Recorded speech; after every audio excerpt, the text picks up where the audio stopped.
கடந்த வீடியோவில் பணத்தை குறித்து உங்களிடத்தில் பேசிட்டு இருந்தேன். என்னிடத்துல ஒரு சகோதரர் சொன்னது, சரியான நேரத்தில் கர்த்தர் எனக்கு கடன் கொடுத்தார். கடன் கொடுத்த கர்த்தர் உனக்கு வருமானத்தை கொடுக்க மாட்டாரா? நான் கேட்ட கேள்வி. கொடுப்பார் பாஸ்டர், கொடுப்பார். அப்ப ஏன் கொடுக்கல நான் கேட்டேன்.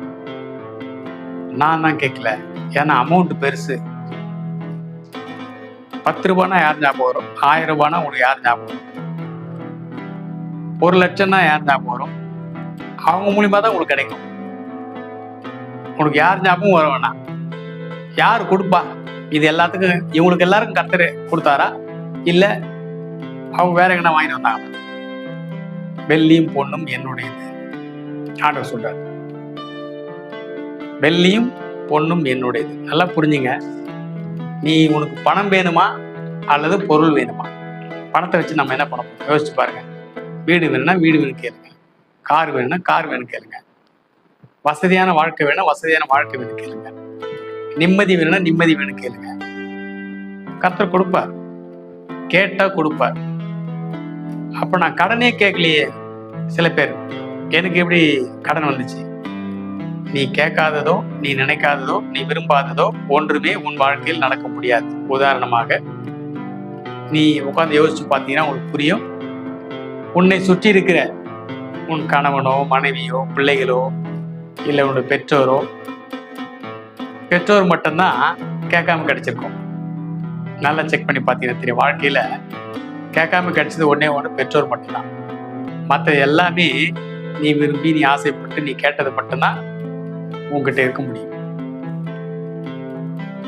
மற்ற விஷயங்கள் உங்ககிட்ட இருக்க முடியாது. எனவே கேளுங்கள் தரப்படும் என்று ஆண்டவர் சொல்லியிருக்கிறார். என்ன வேணும்? ஒரு இடத்துல பார்த்தீங்கன்னா ஒருத்தனுக்கு உடம்பு சரியில்லை, அவனை கூட்டிட்டு போயிட்டு ஆண்டவர் அவனுக்கு அந்த ஒரு உதாரண கதை பைபிளில் சொல்லியிருப்பார். காயங்களை கட்டி அவனை கொண்டு போய் சத்திரத்தில் சேர்த்து அவனுக்கு உண்டான செலவுக்கு என்ன காசு வருமோ அதை கொடுத்துட்டு போயிருப்பார். வரும்போது அது மீதி எவ்வளோ செலவாச்சோ அதையும் கொடுக்குன்னு சொல்லிட்டு போயிருப்பார். நல்லா புரிஞ்சுங்க. உன்னை படைக்கும் போதே நீ உருவாகும் முன்னமே, அதாவது தாயின் கருவில் உருவாகும் முன்னே, எலும்புகள் உருவாகும் முன்னமே நம்பனா நடக்கும். உனக்கு உன்னை பேர் சொல்லி அழைச்சேன்னு சொல்றாரு. உனக்கு இந்த பேரை வச்சது நான் தான், அப்பா அம்மா இல்லை. நீங்க நினைச்சிட்டு இருக்கீங்க அப்பா அம்மா மாமா மச்சான் தாத்தா பாட்டி அண்ணன் அக்கா யாரோ வச்சாங்க.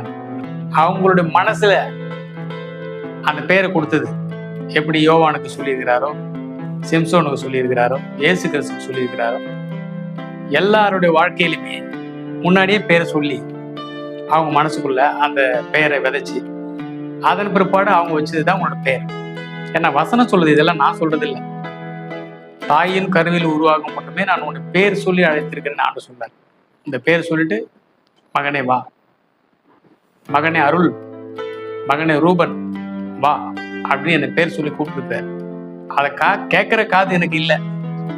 இன்னைக்கும் காது இருக்குதானா தெரியல. நிறைய பேருக்கு ஆண்டோட சத்தம் கேட்குமானா தெரியாது. ஏலி தாத்தா கேட்கல, சாமுவேலுக்கு ஒரே ரூம்ல தான் இருக்கிறாங்க, ஒரே சர்ச்சில் தான் படுத்துட்டு இருக்கிறாங்க. இவரு கேக்குது, அவரு கேட்கல. அப்போ இந்த காது வேற அந்த காது வேற. அதை நம்ம உணர்ந்தால் நம்ம காதும் கேட்கும். கேட்கணும்னு ஆசைப்பட்டா கேட்கும். ஒரு வெயிட்டு தூக்குறாங்க சாதாரண மனுஷன். இப்போ நான் ஒரு அதிகபட்ச ஒரு 5 to 10 கிலோ கொஞ்சம் ஈஸியாக தூக்க முடியும். என்ன போயிட்டு 30 kilo 40 kilo 50 kilo 60 kilo 100 kilo தூக்க சொன்னா என்னால் முடியாது. இதுதான் எல்லாரோட வாழ்க்கையிலும். ஆனால் பழகிட்டா டெய்லி ஒரு கிலோ தூக்கி அப்படியே கொஞ்சம் கொஞ்சமாக ஒரு வாரம் பழகி அடுத்த வாரம் கொஞ்சம் பழகி அப்படியே போனால் கடைசியில் 200 கிலோ 300 கிலோ தூக்கத்துக்கு வரும். தொட்டில் பழக்கம் சுடுகாடு வரைக்கும். பணம் வேணும்னா உனக்கு என்ன ஞாபகம் வருது? இப்ப யோசிச்சு பாரு. எல்லாருக்கும் கத்து கொடுத்தது யாரு? அவரு உனக்கு கொடுக்க மாட்டாரா? அவனுக்கு தான் கொடுப்பாரு, எனக்கு கொடுக்க மாட்டாரு. எங்கன்னா பைபிள் எழுதியிருக்கா? நல்லோர் மேலும் தீயோர் மேலும் நான் மழையை பெய்ய பண்றேன். மழைன்னு சொல்றது ஒரு பிளஸ்ஸிங்னு வச்சுக்கோங்க. தண்ணி எல்லாருக்கும் கொடுக்குறேன்ற. இவனுக்கு கொடுப்பேன் அவனுக்கு கொடுக்க மாட்டேன்னா சொல்லுவேன். எல்லாருக்கும் அவர் தராரு.